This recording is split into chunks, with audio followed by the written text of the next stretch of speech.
নমস্কার বন্ধুরা,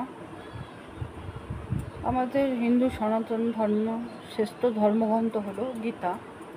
তো আমাদের প্রত্যেকেরই এই গীতা প্রত্যেক দিন পাঠ করা উচিত, কিন্তু আমাদের কর্মরত জীবনে সকলের সম্ভব হয় না যে প্রত্যেক দিন গীতা পাঠ করা।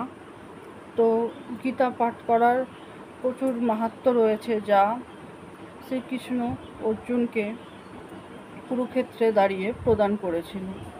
তো গীতা পাঠ করতে না পারলেও গীতার যে মাহাত্ম্য রয়েছে সেই মাহাত্ম্য অনেকটাই বড়। সেটাও যদিও পাঠ করা সম্ভব না হয়, তো গীতার কয়েকটি নাম আছে যেগুলো বলেছিল, সেই নামগুলো আমি বলছি। সেই নামগুলো পাঠ করলে অনেকটাই ফল লাভ হয়।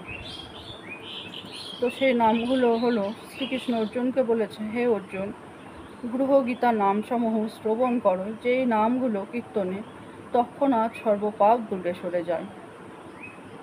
গীতা, গঙ্গা, সাবিত্রী, সীতা, সত্যা, পতিব্রতা, ব্রহ্মবিদ্যা, ব্রহ্মবলী, ত্রিসন্ধ্যা, মুক্তিগৃহিণী, অর্ধমাত্রা, চিদানন্দা, ভবগ্নি, ভ্রান্তিনাশিনী, বেদত্রয়ী, পরানন্দা, তথাত্ম জ্ঞান মঞ্জুরি।